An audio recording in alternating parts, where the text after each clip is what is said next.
नमोस्तु गुरुवर। मैं स्वीटी जैन छाबड़ा दिल्ली से। गुरुवर के चरणों में बारंबार नमोस्तु। गुरुवर, ऐसा देखा गया है कि कई प्रकार की धार्मिक क्रियाएं जो हमारे आगम में बताई गई वे समय समय पर परिवर्तित होती गई तथा विकृत रूप लेती जा रही है, जिसमें से एक है मोक्ष कल्याणक पर लाडू चढ़ाना। आजकल ये देखा जा रहा है कि अन्न से बनी वस्तुएं मंदिर में चढ़ाई जा रही हैं, जैसे रोट और लाडू। गुरुवर, दीपावली आ रही है और हम जो मोक्ष कल्याणक पर लाडू चढ़ाते हैं वो भी अलग रूप लेता जा रहा है। कई स्थानों पर लाडू शुद्धता से नहीं बनाया जाता, बल्कि बेसन, मोतीचूर आदि के लड्डू बाजार से खरीदकर मंदिर में चढ़ाए जा रहे हैं, जिसकी कोई शुद्धता नहीं होती। तो क्या गुरुवर, मंदिर जी में एक मुख्य लाडू शुद्धता से बनाकर चढ़ाया जाए, बाकी श्रावक अपना नारियल या गोला चढ़ा सकते हैं? कृपया मार्गदर्शन दीजिए। नमोस्तु गुरुवर। पहली बात, कोई भी सम्यक परंपरा शुद्धि पूर्वक होना चाहिए। यदि हमें शुद्धि पूर्वक नहीं मिलता है तो नहीं चढ़ाना में श्रेष्ठ है अशुद्ध चढ़ाने की अपेक्षा। लाडू जो दुनिया भर के लाडू बनने लगे, बर्फ़ी कट गई, बेसन का लड्डू चढ़ गया, ये सब परंपराएं इसलिए बन गई कि लोगों ने कहा कि शक्कर चढ़ाने के बाद क्या काम आए, मिठाई बना लो तो बागवान के काम आएगी। तो ये बेसन के, गरी के, पता नहीं किससे क्या क्या चलने लगा, मोतीचूर के भी लड्डू चढ़ने लगे। नहीं बंधु, ये भगवान के लिए, हमारे यहाँ भगवान को कोई भोग नहीं लग रहा है। हमारे यहाँ जो कुछ भी द्रव्य चढ़ती है वो प्रतीकात्मक है। अन्न दर्शन में तो भगवान के उपभोग के लिए नाना प्रकार के व्यंजन बनाए जाते।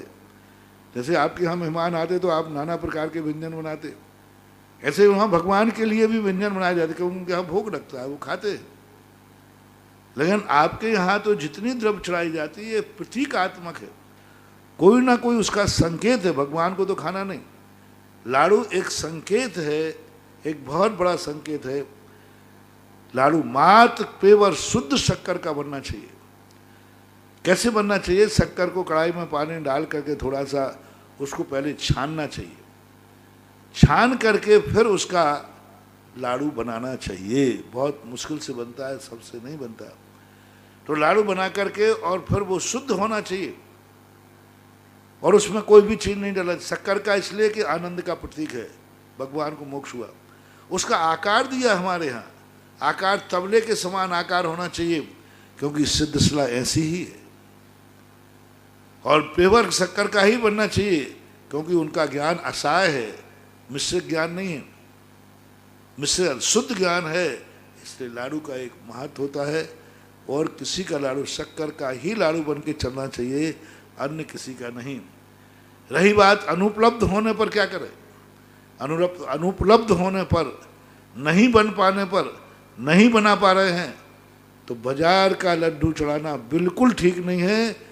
आप गिरी गोला चढ़ा दीजिए, नारियल चढ़ा दीजिए और मत चढ़ाइए, मत चढ़ाइए। मैं कह रहा हूँ नहीं चढ़ाने में बहुत पुण्य है, लेकिन बाजार का अशुद्ध कोई भी चीज़ चढ़ाना मंदिर में कदापि शुद्ध नहीं। जैसे मैं उदाहरण देता हूँ, कोई व्यक्ति यदि आहार देने आ रहा है, रास्ते में किसी से छू जाए, अशुद्ध हो जाए, तो उसको आहार देने में पुण्य है कि नहीं देने में? इसी प्रकार आपने लाडू चढ़ाने का भाव किया लेकिन आपको शुद्ध लाडू नहीं मिला है, नहीं मिल पा रहा है, तो आप नहीं चढ़ाने में आपको बहुत पुण्य लगेगा, बहुत पुण्य लगेगा। और एन केन पेन अशुद्ध चढ़ा देने से बहुत बड़ा दोष लगेगा। लाभ तो होगा ही नहीं, हानि ही होगी।